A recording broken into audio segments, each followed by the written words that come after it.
Olá, queridos, então vamos para o nosso terceiro e último vídeo de hoje, segunda-feira, 14 de nove de 2020, e vai ser de geografia.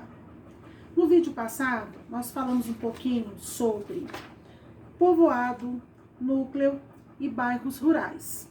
Deixei uma atividade para vocês que eu espero que vocês já tenham feito, tá? Recapitulando aqui então, povoado vai ser uma área caracterizada com poucos serviços essenciais. Uma escola, um comércio pequeno, uma igreja. E a maioria das pessoas que moram no povoado, ou elas exercem suas funções nele ou em outros povoados, tá? Não necessariamente eles ficam ali no povoado. Falamos do núcleo, que vai pertencer a uma pessoa, no caso um proprietário, que vai ser dono de uma indústria, de uma fábrica, de uma empresa, que vai dominar ali o núcleo e vai constituir o seu negócio ali e vai gerar empregos, tá? Então, ele que vai ser o responsável pelo núcleo. E já os bairros rurais vão ser propriedades nas quais os próprios moradores vão desenvolver suas atividades econômicas. Geralmente é uma atividade exercida pelos próprios familiares, né? E o que eles fazem lá? Eles têm pequenas plantações, hortas, criação de animais, como porcos e galinhas, e geralmente também é para o consumo da família, tá?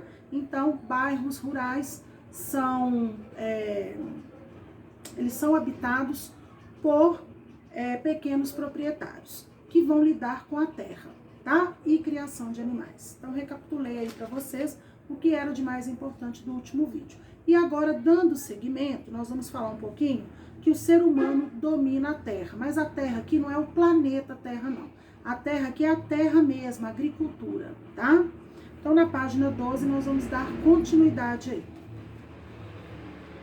A agricultura é praticada pelo ser humano há milhares de anos. No princípio, as pessoas garantiam sua alimentação por meio da caça, da pesca e da coleta de alimentos na natureza. Vocês lembram disso, né? Falamos demais isso em história. Com a observação dos elementos naturais existentes no espaço em que habitavam, eles aprenderam sobre plantas e animais. Então, nós vamos grifar esse primeiro parágrafo todo, porque está recapitulando aí pra gente como que os povos, né, no passado garantiam seus alimentos, que a gente viu que era através da caça, da pesca, do que a natureza pudesse oferecer para eles, e que com isso eles observaram e aprenderam sobre plantas e animais. A partir do momento em que aprenderam a domesticar os animais, e isso a gente viu lá no período neolítico, né? A selecionar sementes para plantar e obter sua alimentação, as pessoas foram deixando de ser nômades e passaram a ocupar e modificar o espaço natural. Por que o ser humano modifica mesmo? Para o seu próprio bem-estar, né? Então, ele vai modificar um ambiente que é natural, ou seja, que não tem intervenção humana, né? Não tem nenhuma construção, o que está ali é a natureza que fez, e ele vai modificar aquele espaço para o seu próprio bem-estar, para aquilo que ele no momento está precisando.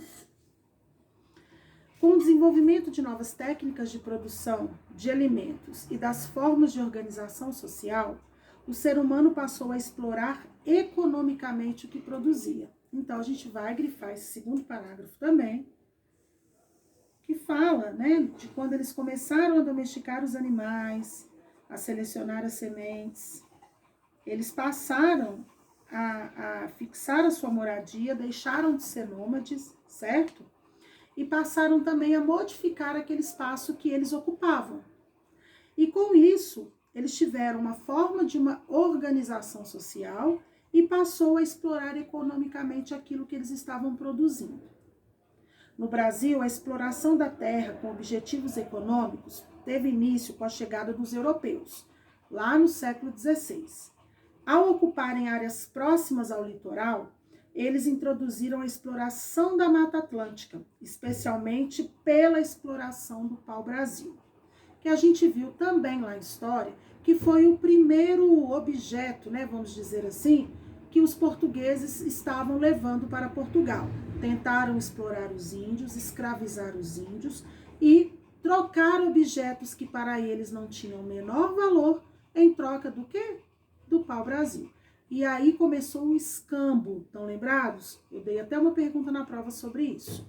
Então, o escambo começou, foi aí, olha, na procura pelo pau-brasil, eles queriam levar o pau-brasil para Portugal e os índios tinham que cortar para eles e ainda carregar os navios, né, as caravelas com a madeira. Os portugueses, então, faziam aquele escambo com os índios, davam coisas sem valor e os índios acabavam aceitando e faziam o que os portugueses pediam em troca desses objetos. Com o avanço da ocupação do território brasileiro, outras atividades foram desenvolvidas, como o cultivo da cana-de-açúcar e a pecuária. O trabalho indígena foi amplamente utilizado pela exploração das terras naquela época. Veja no mapa ao lado a distribuição dessas atividades no século XVI. Antes da gente analisar o mapa, deixa eu falar com vocês. Nós vamos falar da cana-de-açúcar mais detalhadamente em história, tá? Que a gente vai ver que com a tentativa frustrada dos portugueses de tentarem escravizar os índios, eles foram buscar quem? Os negros, os escravos, lá no continente africano, que a gente está falando em história. Então, nós vamos falar de como começou o plantio da cana-de-açúcar, que foi na época dos escravos, tá? Que ele veio com mais força. Desculpa, gente, tá muito seco o tempo hoje, né? Então, olha só, eu quero que vocês grifem para mim no terceiro parágrafo, ao ocuparem áreas próximas ao litoral até pau-brasil, tá? Que aqui tá falando que eles introduziram, no século XVI, a exploração da Mata Atlântica, especialmente pela extração do pau-brasil. E aqui no último parágrafo, nós vamos grifar de com o avanço da ocupação do território brasileiro até época, tá? Por quê? Outras atividades foram sendo desenvolvidas com a ocupação do território brasileiro. A cana-de-açúcar e a pecuária, tá? Professora, mas você não falou que foi quando os escravos chegaram que a cana-de-açúcar foi mais efetivamente cultivada? Sim, eles introduziram, mas que deu certo, que alavancou, foi quando os escravos chegaram, tá? E o trabalho indígena, ele foi utilizado na exploração daquelas terras naquela época, tá? Como?